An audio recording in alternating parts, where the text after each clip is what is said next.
joined by Eli Turay. Why do I always screw up your name? I know your name so well, and yet every time I do that intro, I always screw up your name. It's the nerves. Yeah. You still nervous? I don't think so. I do quite enjoy doing this show now. Oh, no, we've got to start again. I'm recording you. I should be recording me, shouldn't I? Okay, hold on.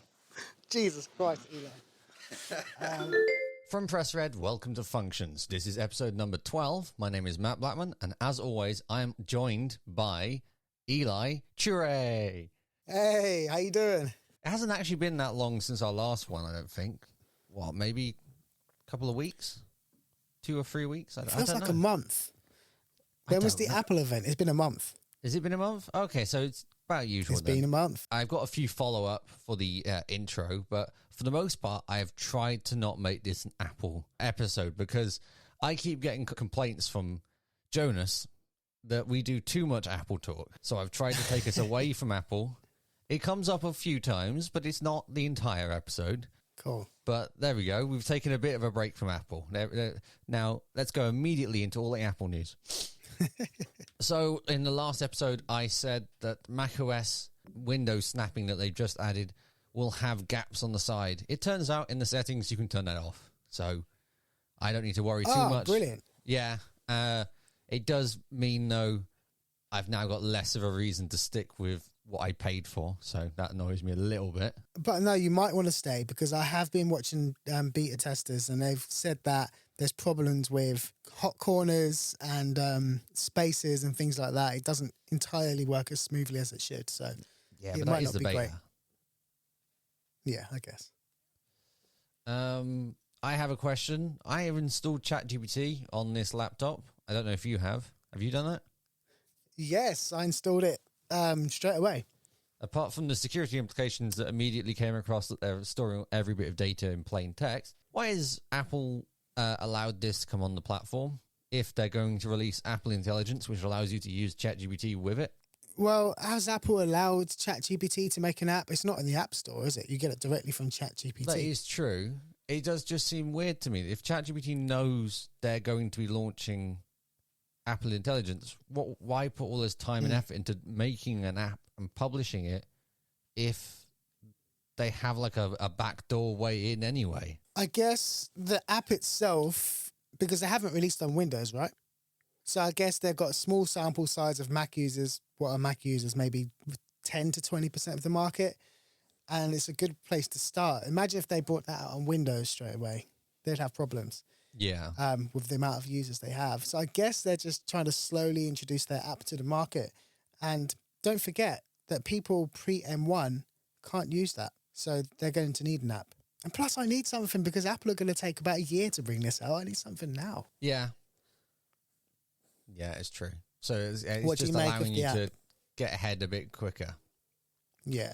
The final thing I've noted down is an idea. When I was sat down and I was using the, what was it called? The Apple TV beta, what's it called? 18? Apple TV OS 18 beta? Yeah. Is that where we are? Okay. I think so. I was sat there thinking, why aren't there widgets on the TV? What kind of widgets would you like? You know how you put your phone sideways and you go into standby mode? Part of the new stuff. Yes. I want the standby mode settings on the TV. I'd love that as a little dashboard that I could have, because I have my TV actually connected to a monitor that I keep next to my desk. I'd like to keep, if I could keep that on when I'm in the room, so it could display, I don't know, calendar notifications or news. It'd be lovely if I could have that. I just thought it was a bit weird that that's not been a thing. There's so much space in the base UI that it's got.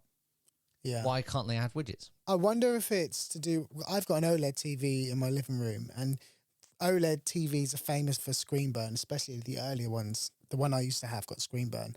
And I wonder if they're concerned about that. Yeah, I guess they could be. But then if you're leaving it on all that time anyway, then you know that risk. Let's say, for the most part, it's just a normal widget. Not much is going on. You're only seeing it when you turn on the TV. But if someone wants to leave it on for a longer period of time, they could set it as a screensaver. Yeah, move around maybe slightly. Another thing I want to note down quickly, the Rodecaster just released a wireless mic, and it works. What? Yeah, it works. Rode has released a wireless mic that works with the Rodecaster. Not my one, though. No, the new one. This is why I said we were going to bring it up in the episode. It's why I'm thinking of swapping. What's it called, the mic? Is it a lapel mic or is it a kind of studio mic?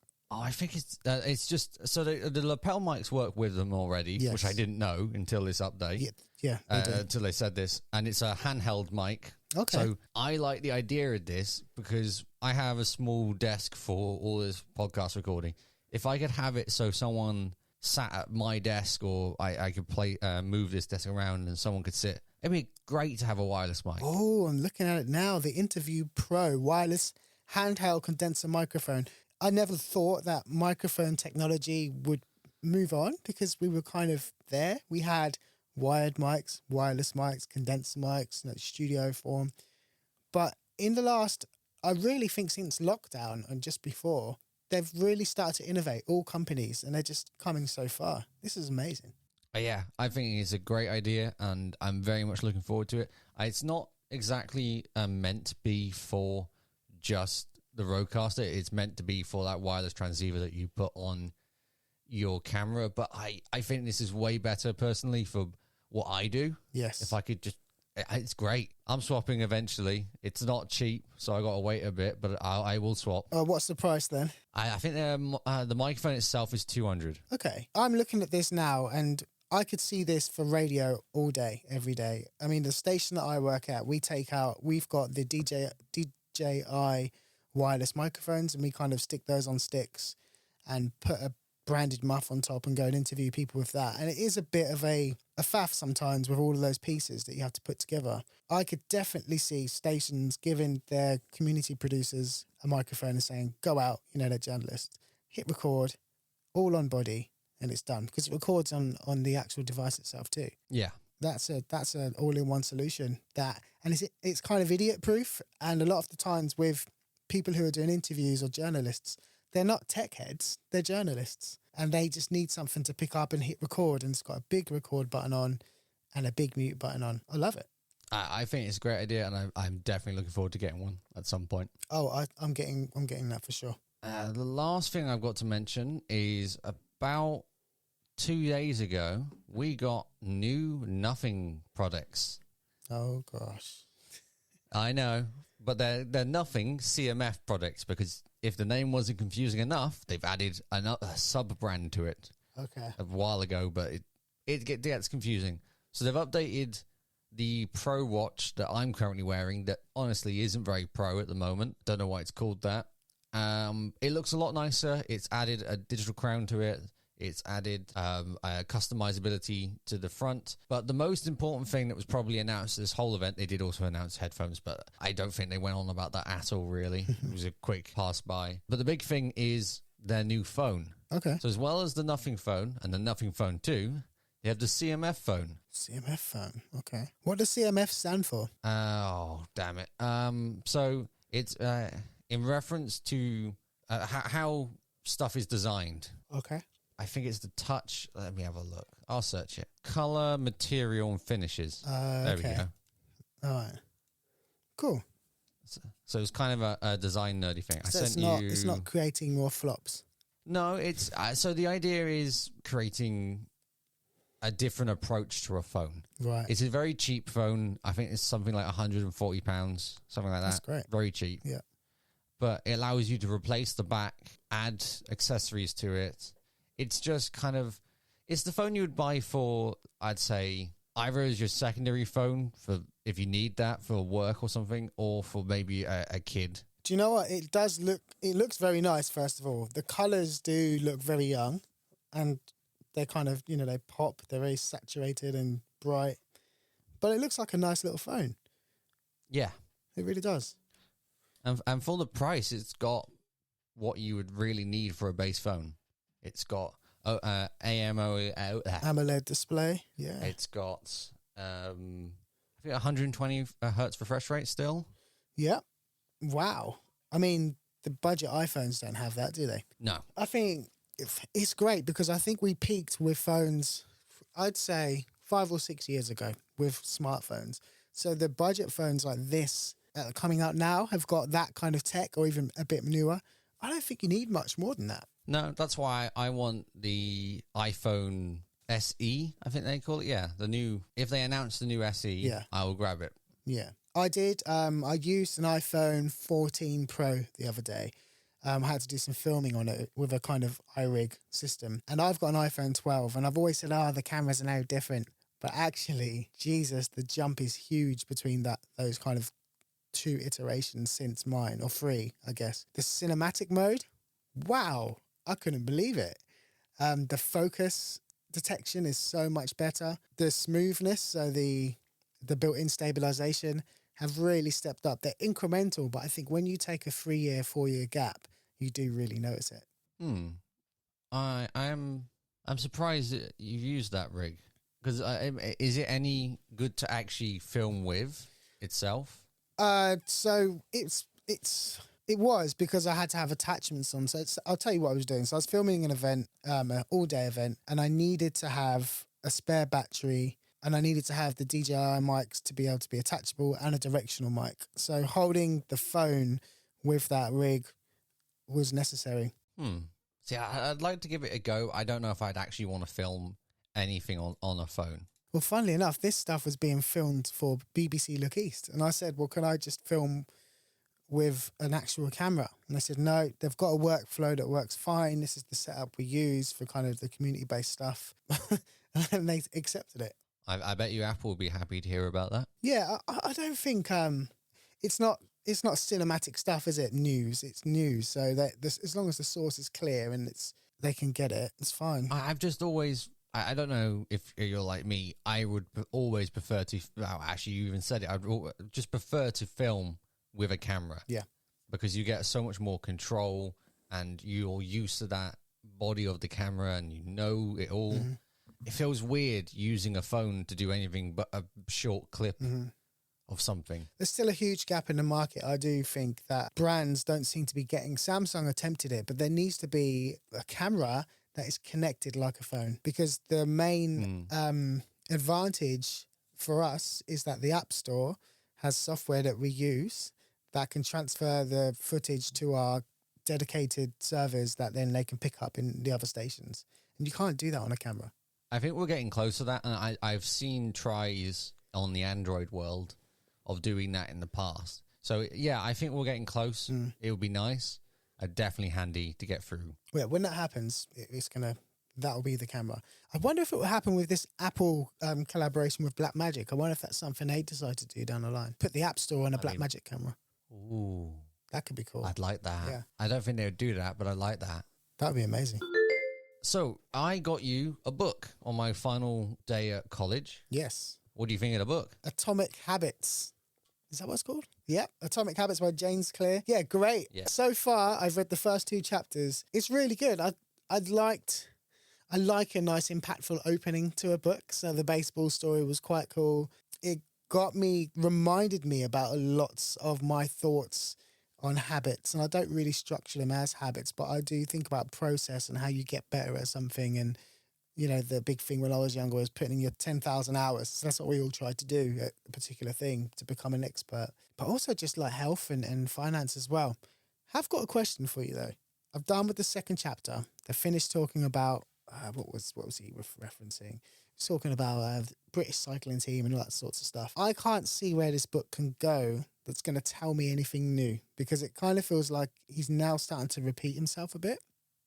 Please tell me it goes somewhere. The rest of the book is kind of iterating on those ideas and providing... it does go further. I'll say it does go further, but there is a lot of repeating and trying to get that idea across to you. What it kind of more is zooming in on specific aspect of what he's mentioned already to try and get you to fully use that in a better way. Yeah. That makes sense? Yeah, yeah. And what I will say is I know it's going to be a good book because Thank you, by the way. It's the first time I've ever been given a gift by a student. I felt like it warmed my heart, but you didn't give it to me directly. So the teacher that gave it to me, first of all, she said, this has been on my list for a long time. I'm getting this book. So I walked down the corridor holding the book to the training room that I'm going into, walked in, sat down, put the book on a desk. Teacher came over to me, who I don't even know, and said, "What do you think?" And I said, like, "I've just got it." And he was like, "This is an amazing book. It changed my life." So I knew right there and then, like, okay, this is going to be good. I love the book as well. I kind of think of it as a habit Bible. Okay, that's nice. It's a great book, and I'm probably going to listen to it again because I'm not a big book reader. I'm more of a listener, and let's see how many people argue about that in comments. I've never listened to a book in my life. Do you think I would? Because I'm a tech person, but I just never have. I only really started listening because my dad started listening to Audible books, and because I'm such a big podcast nerd, it kind of seemed like the obvious jump to go and have a listen to those books, and it's so much better than reading for me. With dyslexia, I just spend the entire time. This is the second time I've mentioned dyslexia in a recording, so this is funny. It's such a big challenge to try and read a book. I get that. You know, when you look at the sun, you kind of get that burnt effect around your eye and it stays for a bit. Yeah. I get that with text all the time, and I hate it. So that's why I don't read. I don't write very often. Yeah. Well, I do write actually quite a bit, but I always write with white text and black background because it stops that effect. Yeah. It's great, isn't it? I mean, audio books do make the world of information just more accessible. 20 years ago, you wouldn't have access to that unless you burned your eyes.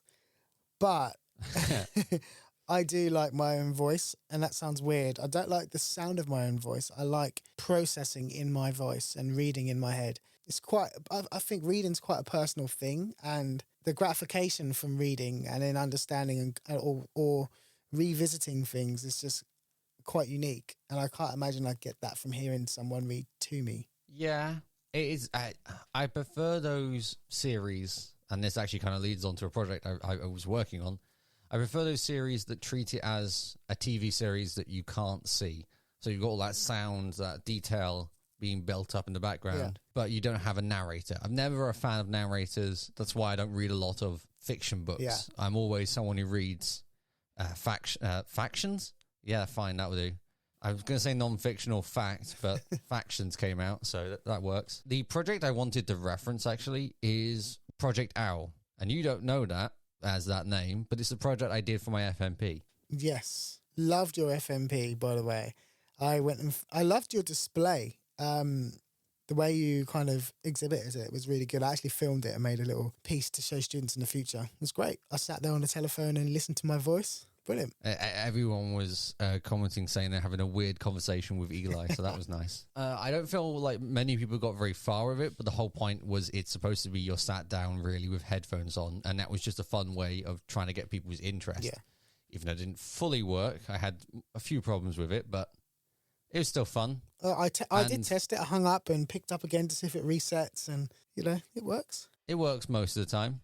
Around about, should we say, 70% of the time. I really enjoyed making that project, and I kind of hope to carry on writing for it a bit longer. Yeah. I don't know if I will, because it hasn't got the reception I wanted, so I'm trying to kind of advertise it a little bit, I have to admit. Where else is it? It's on YouTube, Spotify, Pocket Cast, Apple Podcasts.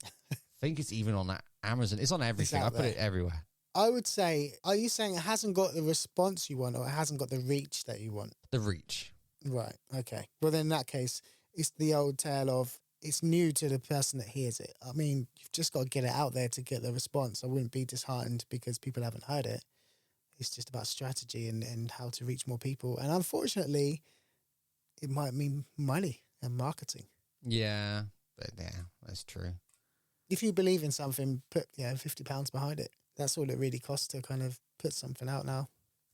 On projects that I've been working on, as I managed to get us to that point, may as well just go through them. I just published a new video as well. Maybe a week ago, I published my MacBook review. Hey. And it got really good response. Really? Yeah, it got 2.6k views. Wow. And I don't say really because I don't believe in you. It's because it's not a new thing. A MacBook is, it's a retro review almost now. I think the rise of the recent Mac news and all of the event, the fact that I reviewed the M2 model wasn't very interesting to people. It was more just the fact that I reviewed Mac OS itself, right? In that context. Wow, that's amazing. And I got some weird comments though. I'm on it now. Goodbye, Windows. Hello, Mac again. I thought the name was quite That's good. Cool. And the funny thing about the thumbnail is that was a couple minutes to make that. I made 2 thumbnails. I made one about 3 or 4 months ago when I started the project, and one just before I published it, just to test that AV thing that YouTube's published. What's this? You can now put up to 3 thumbnails down, and it will compare them all to figure out which style your audience likes more. No, really? Yeah. Okay. I'll have to try that. I've noticed on the uploader, they've changed some things now. So they've got the AI marker, and then they've got, are you sure? What to say? Are you sure this is for kids? Are there kids in this video? That's new. I haven't checked on either of those features. I haven't seen the thumbnail bit. I don't know if it's come out to everyone. I know that some people have got it, so you have to see if it's got there.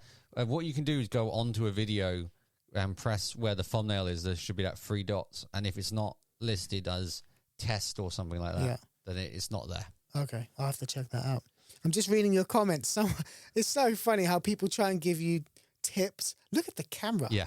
When speaking. I know. Oh, come on. It's driving me mad how many times I get the comment. So you need to look at the camera. Yeah, I'm reading a script. And then their response will be, well, don't remember the script. Huh? There's no way I'm remembering the script. I'm not that good at this. I'm starting. I don't own a teleprompter either. Yeah. I'm going to have problems. But I am now working already on another video. It's MacBook related again. There's all these channels that review apps and do app suggestion videos. I want to take a different approach to that and make a starter pack video. So anyone who goes on to, this probably isn't a new thing, but anyone who goes on to a Mac swapping from Windows or on their Mac for the first time, here's a bunch of tools I'd highly recommend for becoming a Mac Pro as fast as possible. I agree that those videos are not new, but I've watched loads of them because what I find is different. The different YouTubers all have different recommendations based on what they do, and I find it really useful. So I think, as an individual with your own approach to the type of work you do, you'd find an audience. So yeah, I'm looking forward to doing that. I need to do that now. I'm jealous. I need to make a Mac. Why have I never made reviews about Mac stuff? I've got every Mac thing they've ever made pretty much. Well, you can start. I'll wait until something new comes out. There's the problem. Yeah. Do you use any organization apps, any apps to keep you organized? I think we have this conversation a lot, don't we? So at the moment, the apps I use to keep me organized is a nice hardback notebook with a pen and notes. Interesting app. On Mac and calendar. That's it. No frills. See, I'm not a big fan of note-taking apps, personally. Which is funny from a guy who uses Obsidian a lot. I don't like taking quick notes. I do like setting myself tasks, though. So I use TickTick to set myself a task. Right. I will also use Amy or any other calendar app I currently have to do that. Right. And yes, I have a few calendar apps. Don't judge me. There's only one day at a time. How can you have more than one calendar? Well, so the main reason why I have multiple calendars, first on my Mac, I wanted to try a lot of them to see which one would be my favorite. It ended up being Amy. And the second reason why, is because Amy's not on Android yet. Okay. At all. So I have to use a different calendar app for that one. Yeah. Just use Outlook calendar or something. It works on everything. Oh, no. No? No. Wouldn't use Outlook. No. I'd be happy with Google, but I wouldn't be happy with Outlook at all. Well, Outlook's definitely the professional choice. Every job you ever get, they're going to use Outlook. So I have to have Outlook for that. Invites to bits and bobs. But I find it quite annoying as well, the way it layers your meetings, and when you view other people's calendars, they don't integrate very nicely. It's not visually pleasing, but it's very functional. Yeah, functional. Yeah, there you go. I will say that the main reason why I've become so organized, focused, not even being organized, just focused on trying to be organized, is probably because of a channel called Matthew and Cena. Have you seen that one? Oh. He kind of designs his office. Oh no, I'm going to watch a YouTube video now. I don't want to do that. Just Oh, quickly I've grab seen that him link. before. Ah, well, that helps. Yes. Yeah. So me and my dad used to just sit down and watch his videos. And most of the time, we just kind of spent the entire time shopping. But I like the way he did his videos. So I kind of looked at how he organized his life by the videos. And I now watch a ton of YouTube channels like this, like CGP Grey, who I took the tip of separating my room. Have you ever looked at this during lockdown? No. So he suggested, because everyone will be kind of stuck in their house, or one apartment houses is what this probably is targeted at the most, put tape on the floor and divide the room up. Okay. So I currently have electrical tape because that's the only one that I could find. And I have different colored tape to split off my room. And is this to kind of train your mind to use certain spaces and be more productive for certain things? Yeah. Right. Okay. I understand that completely. Does it work? At the moment, yes, unless I have a phone. If I have a phone, I will always use my bed. So I've split it up into sleep, I guess, leisure, just playing games and stuff and watching and working on stuff. Okay. And because of this desk, it's really good. I can move it around to that working area, and I like being able to do that. Yeah. But I will say that if I have a phone, I often use it when I'm in my bed sleeping, or well, not sleeping, but watching YouTube or listening to a podcast. Or reading a book. Or listening to a book. Or reading a book, yeah. So that bit breaks. But the rest of it works very well. The approach to breaking up your spaces is really, I think, the best way to work.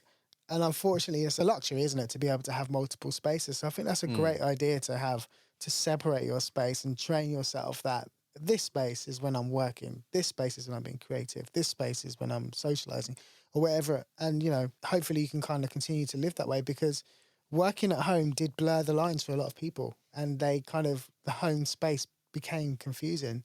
And I think that's why we saw a rise in people building outside spaces. I built my outside space 10 years ago, and I did get a lot of questions on, are you just trying to get away from your family? But I need a working space. I need a space to be creative, and that is not the house. I think it's great that idea of putting a tape on the floor. However, I would probably ignore it. I'd need hazard tape so I could see it. I mean, it is very brightly colored, Okay. this tape. Cool. I was trying to get like a neon tape, but nowhere sells tape for cheap.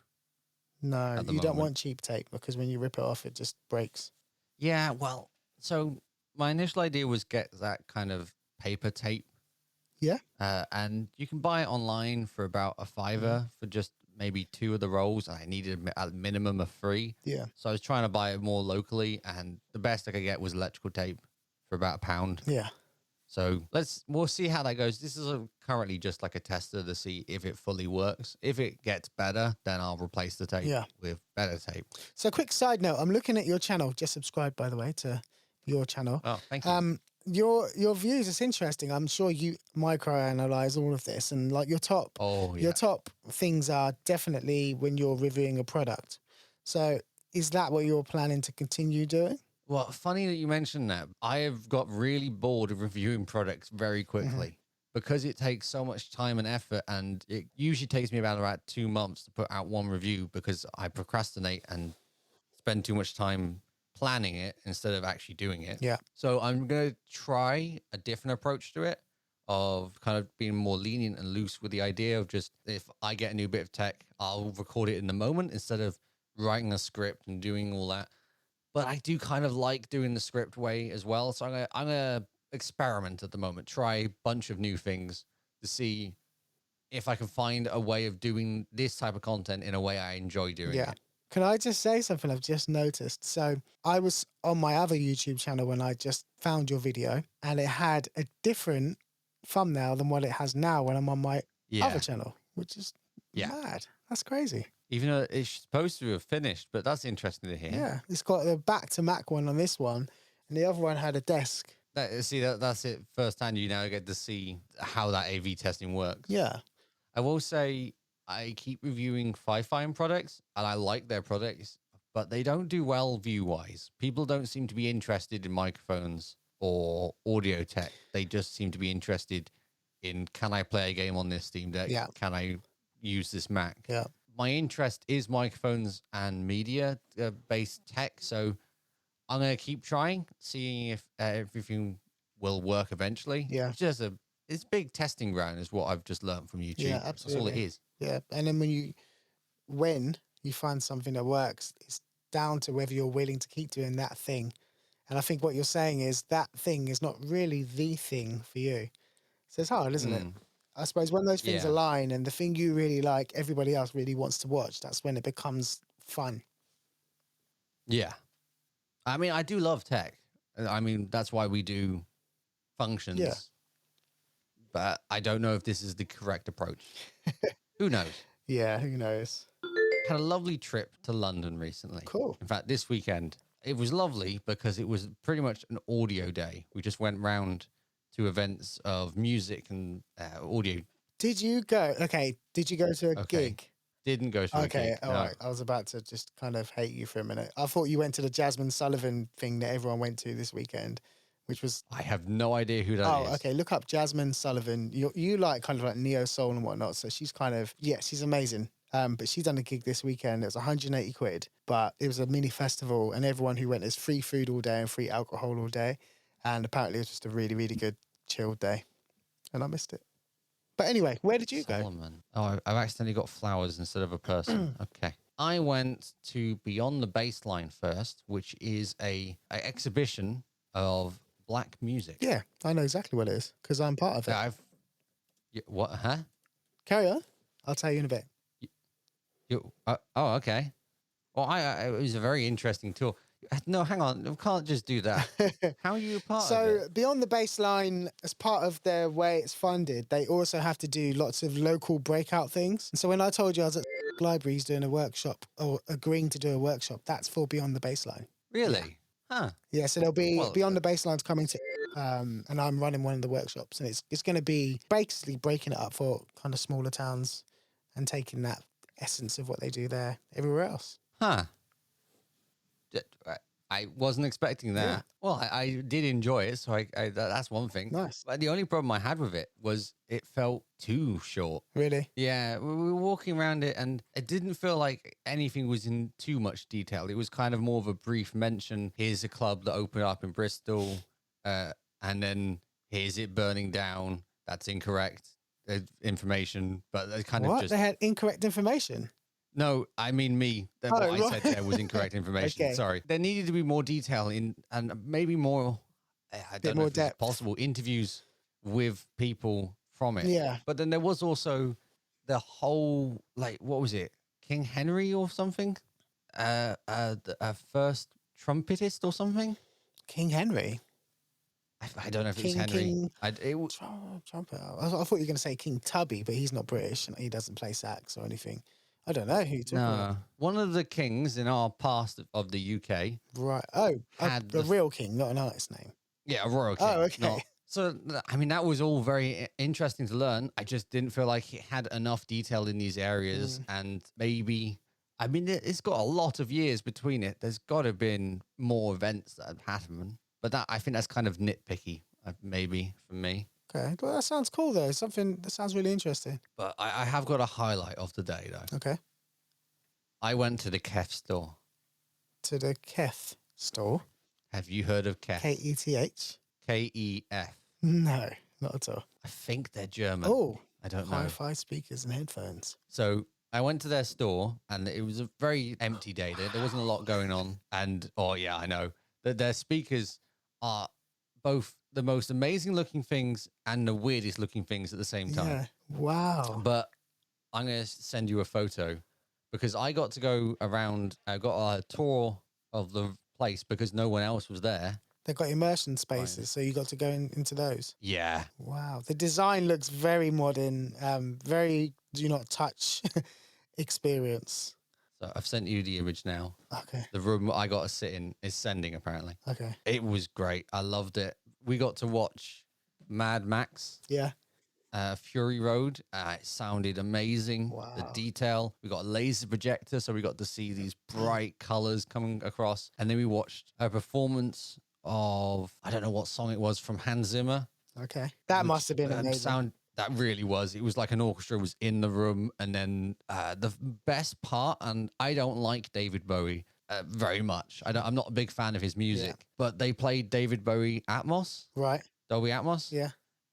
He was definitely in the room. It just sounded like he was standing in the middle and singing. It was amazing. Wow. I'd love. Where are they? I don't know. I know that they've got it currently on their website, plastered everywhere. I'd highly recommend going on a Saturday when it's not very busy. That's interesting that it's not busy on a Saturday as well. But again, it's quite niche, right? I don't think the everyday person's going to go in there to. No. Yeah, It did feel quite weird because it was obviously a place for people who have a lot of money to just cash out and buy tons of things from them. Yeah. Meanwhile, there was just us going, "Oh, this is amazing," because we were ultra nerdy. Both me and my dad. There was a server rack in there that had Ubiquiti route network patching. It was amazing.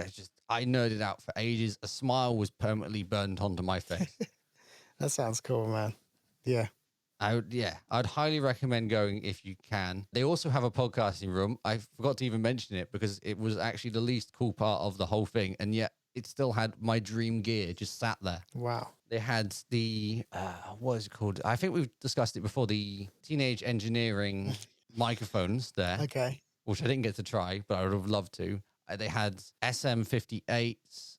No, they didn't have the 58s. They had the SM7B. 7Bs, yeah. And they had the 7B Plus, I think. Right. RE30, I think, which is my dream microphone, just laying there, not used, because I haven't used it yet at all. Wow. Oh, listen to this, just on microphone. So I went and produced a show for BBC One Extra a couple of weeks ago in Birmingham.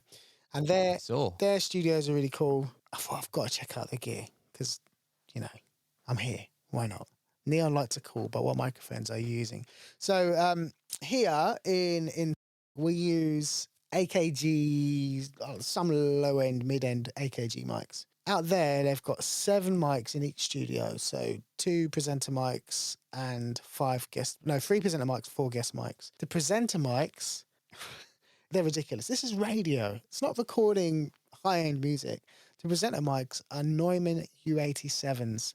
£3,000 microphones per presenter. And then the guest mics, which they have 4 of, are also Neumann mics. So when you say the brand Neumann. But hang on, wait.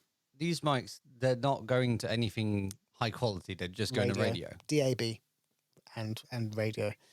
That's insane. Insane. And then the guest mics are Neumanns again. So I forget the model names now. It's their second up microphone anyway, small capsule mic, and they're about 900 quid, and they're 4 of those. And I thought, what for radio?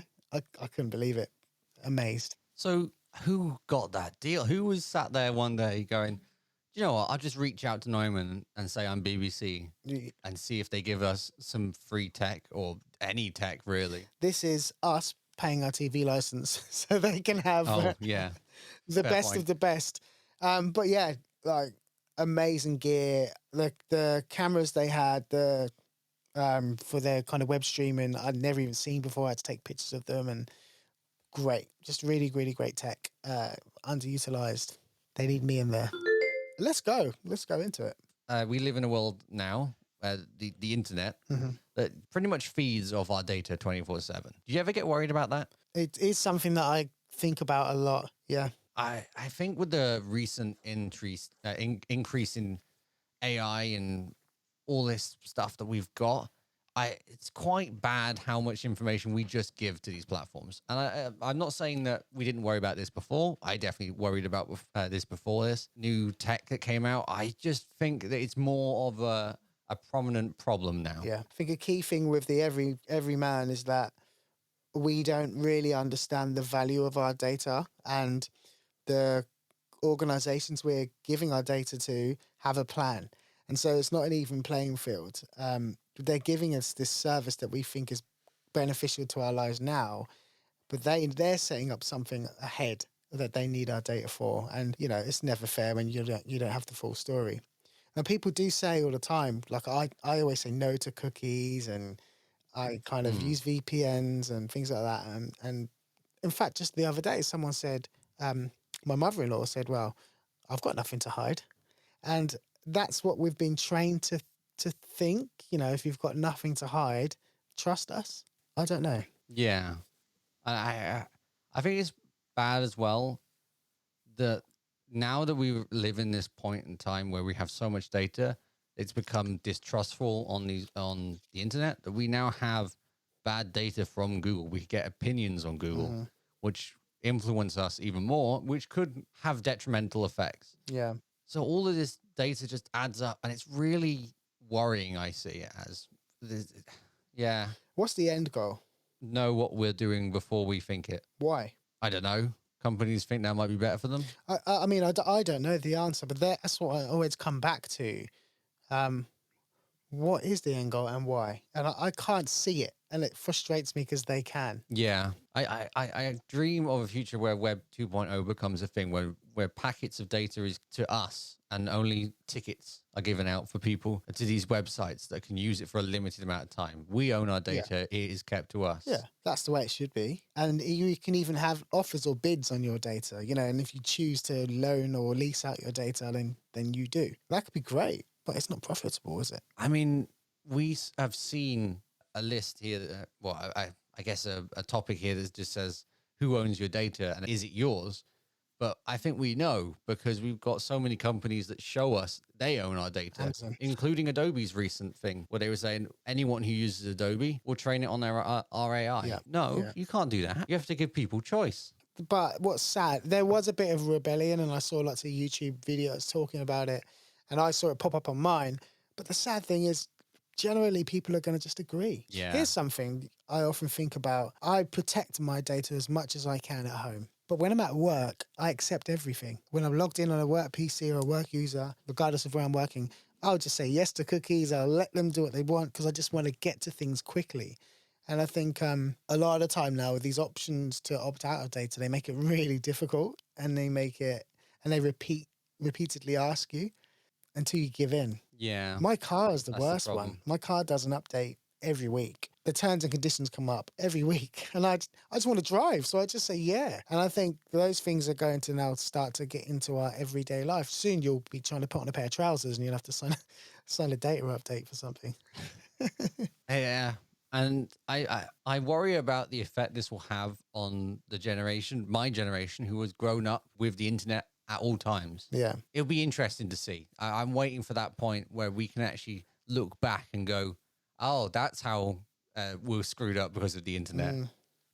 I think the other side of this is, okay, there's the worry of the big evil corporation with your data, but we've also got to think about our data, our whole lives effectively, the most important parts of our lives being available to criminals or to people who want to exploit you, who people who are, it's a scary world. It can be. It's funny you mentioned that because I've listed down an episode of Darknet Diaries, a podcast I have mentioned before, but I would highly recommend you listen to the latest episode, Tornado. It's about how we can't really trust many companies anymore, including the US government. And that makes me sound like I should have a tinfoil hat on my head and be quickly hiding away. But I don't mean in that way. I mean how they won't even let us have these freedom of owning our own data. Yeah. They're just as worse on that subject as well. Yeah. It's politics. We had the Cambridge Analytica data scandal when related to kind of politics and stopping certain people from voting or discouraging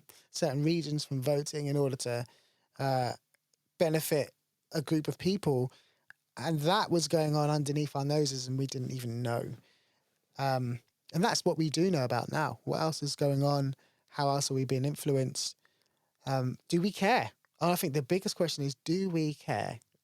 Does my mum really care if her data is being used, if she's being influenced, if she's had a good day today? And that's what it's going to come down to. I think the general public don't care. No. It's only for either those who know what tech can do, so they're cautious of what can happen, or those who are conspiracy theorists. Mm-hmm. Those are the two boxes that can be ticked. Yeah. On a slightly different subject, but still kind of the same of being annoyed at Google. So YouTube is thinking on server side, instead of being client side, of baking in ads into videos. Oh, so you can't skip them at all? So you can't skip them. Wow. Yeah, no. Please no. I don't. Yeah. I now use Brave browser to watch YouTube because it skips the ads. That's the problem, isn't it? Because it's now got us to this point that I feel like a big majority are now just watching it through blockers or using platforms that don't allow adverts to play. That shouldn't be a thing. We should be accepting of these adverts to a certain degree. But because they have pushed it so much, especially on TV, I don't know if you've watched YouTube on TV recently. I did last night, funnily enough, and I got a 50-second advert. Yeah. So they've really increased the size of those adverts for no reason. It's just, it's irritating and driving me mad. But if they did do this, I'd have to find a new platform. And I know that's very difficult to say because YouTube is the big platform. Yeah.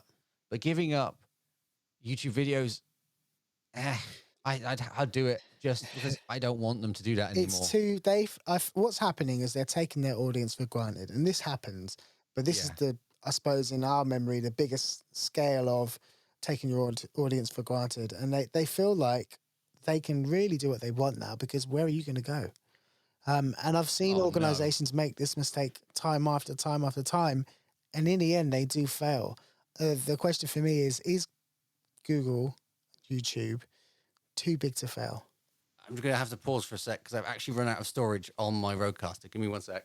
So yeah, not happy about YouTube is the general synopsis of that bit. They should not do that. The sad thing is that YouTube used to be an alternative source for viewing material. And we'd watch DVDs, we'd watch television, we'd do other things to access material, videos. Over the years, YouTube's taken the market share from a lot of those platforms, and now they're going to start dictating and making changes that we have to live with because those other things have disappeared. And that's the real sad thing about it. What are the alternatives now? Yeah. Twitch? Oh, God, no. You know? Vimeo, which is more of a professional platform for filmmakers. And then television has reduced itself to factual or trying to compete with streaming services. And there's like traditional television has kind of disappeared. We've got to be careful who we give that power to as an audience. We have to really vote as an audience in all things and just stop blindly following what they want us to like. We have to decide for ourselves and with our feet and with our pounds. With our feet? Yeah, walk or stay. Oh, okay. Or kick them. Walk over to Google and kick them. Got any suggestions of what you've been using, watching, listening to? I just watched Planet of the Apes yesterday. Oh, I haven't finished. I'm on the first movie. Oh, what? What? I know. Actually, ironically, I'm on the first and third movie. But not the second, which is the best one. Yeah, because I watched the third, last bit of the third one on TV when it was just on like about 5 or 6 years ago. Okay. Yes, Kingdom of the Planet of the Apes, I believe it's called. It's unbelievable that it's been 7 years since the last iteration. In terms of visual storytelling, it's come a long way. I know Matt Reeves done the last one.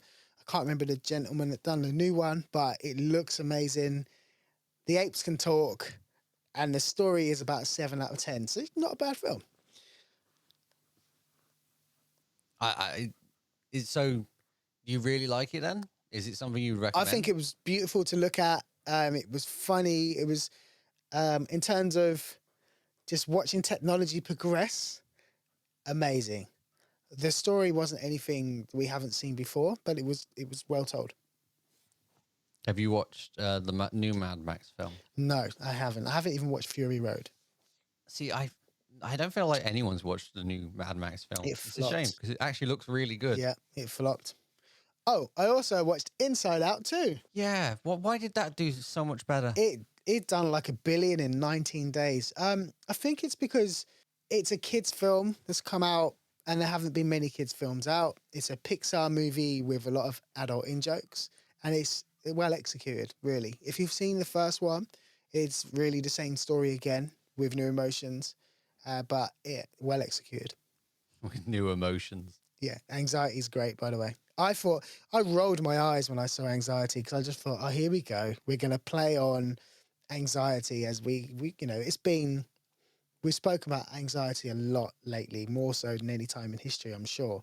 But the movie does a really good job of firstly explaining it in their universe. I keep saying this, but visually showing how anxiety bounces around your head. It's great. So I did hear from another podcast, actually, that his approach to mental health was interesting this time instead of just, haha, his emotions. They kind of really approached the idea from a different angle. Yeah. It's yeah. And I think with Pixar movies, a lot of the time the parents get one thing out of it and the kids get another. And I know other studios have started to do that, like Illumination, but no one does it like Pixar. There were some parent jokes there that I was just peeing myself, and I looked to my daughter on the side and she was straight-faced. My suggestions is a song called Rain, but there are so many songs called Rain, so I'm just going to put it in the description. It's a really nice song. It's heavy on the bass again. It seems to be an occurrence with the songs I suggest. I don't only listen to songs with bass, but it is a nice, relaxing song, I think, while also being upbeat enough to be energetic at the same time. Okay. If that makes sense. The other thing I'm going to recommend is a tool that I just started trying to use. It's called Notch Nook. Have you seen it? What's it called? Notch Nook. Notch Nook. No, what's that? Notch Nook. So it adds the dynamic island to your Mac. Oh, I have seen this. Funnily enough, I was watching a top 10 apps you should get for your Mac video, as I always do, and that was on there. I struggled to see the relevance, but he did do one thing I thought that was cool, one feature. I can't remember what it was. You can drag files into it. That might have been it. Yes, you can. Your recent files were there, and you could then drag them into your apps, which would be useful because I'm always editing something. I thought that was cool. And it's also customizable, so you can put different widgets in and stuff like that. I don't know how Apple hasn't done this yet. Personally, they made the dynamic island such a long time ago now in the tech world. Well, in tech years, such a long time ago. How much is it? Not really that long. Is it free? No, that's why I was going to get to it next. It's not cheap. So you either pay, I think it's £3 or £5 a month, which I'm not going to do, or you can pay £25 for a one-up pay. That's why I say a trial, a tool I'm trying to use, because my trial ran out and now I'm just looking at it going, I want it back. How long's the trial? Maybe 3 days, 2 days. Okay, I'll try it out and I'll let you know what I think. I do like it. It's nice. Yeah, if I can change the way that I edit, I'll love it. Because I hate. I don't think it will change much. No, I can already hear maybe the next time we do an episode recording, it's you going, yeah, I hated that. I didn't like it. Oh wow, I'm just installing it now. It's great how it pops from the top. That's so cool. Okay, 48-hour trial. Jesus, that's tight. I know, but I do like it. Okay, I'm going on that straight after this. Well, then let's wrap up the episode. You can check out Eli's work on his socials or on his podcast, Where the Key's At. To follow me, I am at MacBlatt on mastonapp.uk. This episode was edited by me, and thank you for listening to this episode of Functions. We'll see you in the next one.